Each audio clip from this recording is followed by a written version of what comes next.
Assalamualaikum warahmatullahi wabarakatuh. Salam sejahtera untuk kita semua. Salam hormat dari saya, Dr. Hewan Rizai Fazian dari Klinik Hewan Sahabat Satwa dan channel YouTube kesayangan Anda, Sahabat Satwa TV, yang akan berbagi tips dan informasi seputar hewan kesayangan. Sahabat satwa sekalian, ternyata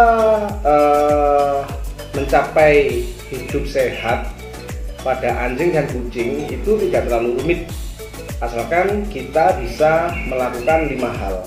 5 hal ini sebenarnya sangat sederhana dan biayanya juga tidak terlalu mahal. Jadi video kali ini saya akan menjelaskan 5 hal sederhana yang jika Anda lakukan, Anda akan membuat kucing dan anjing Anda sehat. Jadi seperti apakah 5 hal sederhana tersebut? Stay tune in this channel dan tonton sampai habis videonya. 5 hal sederhana yang jika kita melakukan maka anjing dan kucing kita auto sehat. Apa saja itu? Yang pertama adalah rajin memberikan obat cacing dan obat kutu kepada anjing dan kucing kita. Seberapa fatalkah jika anjing dan kucing kita terinfeksi kutu dan cacing? Ya sebut saja cacing ini ada banyak macam. Ada ankylosoma, toxocara, dan lain-lain ya. Sedangkan kutu, kita menggunakan bahasa kutu, ada kutu, tungau, caplak, pinjal, yang semua itu menyebabkan berbagai macam kerugian pada anjing dan kucing. Oke, jadi kita harus bisa membedakan antara pemberian obat kutu dan obat cacing sebagai sebagai pengendalian atau sebagai pengobatan. Jika pengobatan, maka pemberian obat cacing dan obat kutu itu bisa memerlukan pengulangan, baik itu 1 kali, 2 kali, 3 kali, tergantung kasus yang terjadi saat itu. Sedangkan pada penggunaan obat cacing dan obat kutu pada hal pengendalian, pada kondisi pengendalian itu bisa diberikan setiap 3 bulan atau 6 bulan sekali. Semakin banyak anjing dan kucing kita, semakin luas wilayah yang dijangkau oleh anjing dan kucing kita, misalkan dia dilepas di taman atau sering mengadakan gathering, itu harus semakin sering dilakukan pemberian obat cacing dan obat kutu. Oke? Jadi kerugian ketika anjing dan kucing kita terinfeksi kutu dan cacing adalah anemia, diare berdarah, dehidrasi, kerusakan jaringan, kerusakan organ. Bahkan pada infeksi kutu bisa menyebabkan kerusakan kulit. Pada infeksi caplak yang parah pada anjing bisa menyebabkan paralisis atau kelumpuhan. Jadi keberadaan cacing dan kutu, ya saya menggunakan kutu, padahal di situ ada kutu, tungau, caplak, pinjal, tapi kita sebut saja kutu. Itu sangat merugikan. Jadi konkretnya pemberian obat cacing itu bisa dilakukan sejak papis, sejak usia 6 minggu. Pemberian anti kutu bisa diberikan sejak usia 2 bulan atau ikuti saran dan anjuran dokter. Lalu 5 hal sederhana selanjutnya yang bisa membuat anjing dan kucing kita sehat adalah vaksinasi. Vaksinasi itu murah kok. Vaksinasi itu murah, tidak lebih mahal dari makanan kucing atau anjing yang biasa kita beli dari pet shop.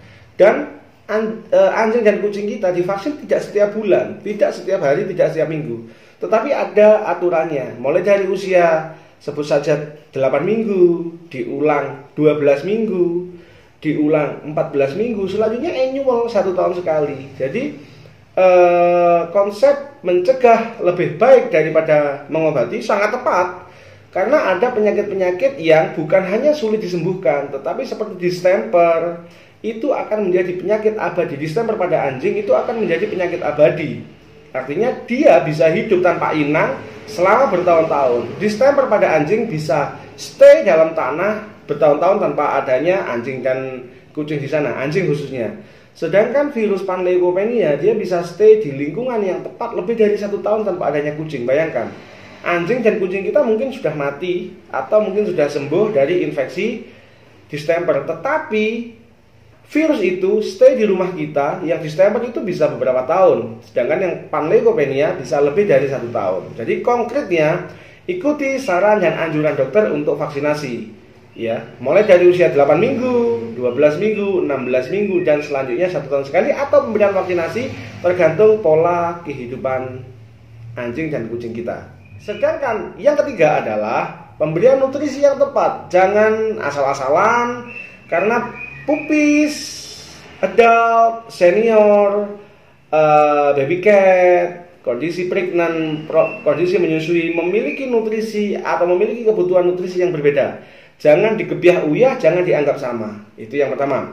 Yang kedua, jangan asal-asalan, karena kita tahu bahan mentah meskipun menurut setiap orang itu bagus untuk anjing dan bagus untuk kucing, kita ingat di situ ada siklus toksoplasma yang bisa menginfeksi manusia. Jadi konkretnya, gunakan nutrisi yang sesuai dengan kebutuhan anjing dan kucing kita.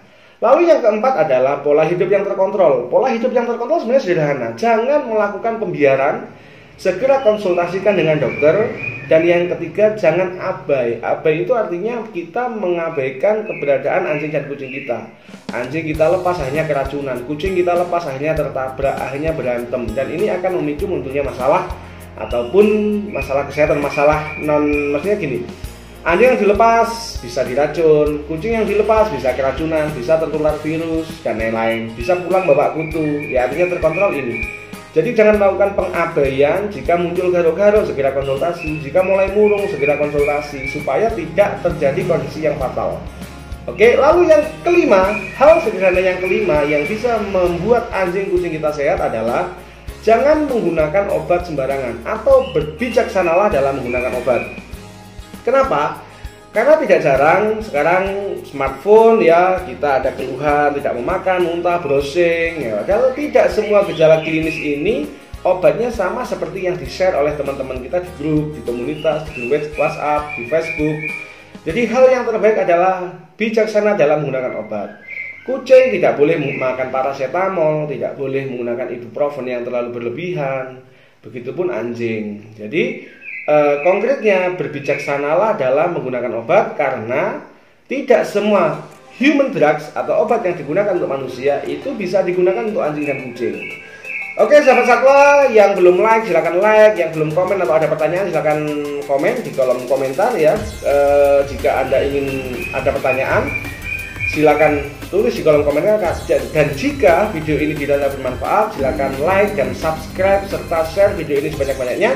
Oke, itu tadi 5 hal sederhana yang ketika kita lakukan kita akan membuat anjing dan kucing kita sehat. Apa saja itu? Yang pertama adalah pembelian obat cacing dan obat kutu secara rutin. Yang kedua, vaksinasi sesuai jadwal. Yang ketiga, pemberian nutrisi yang sesuai. Yang keempat, hidup yang terkontrol. Dan yang kelima adalah penggunaan obat yang bijaksana. Salam hormat dari saya, Dr. Hewan Rizai Habadian dari Klinik Hewan Sahabat Satwa dan channel YouTube kesayangan Anda, Sahabat Satwa TV, yang akan berbagi tips dan informasi seputar hewan kesayangan. Please like, comment, subscribe, dan share video ini. Saya ucapkan terima kasih. Assalamualaikum warahmatullahi wabarakatuh. Semoga bermanfaat.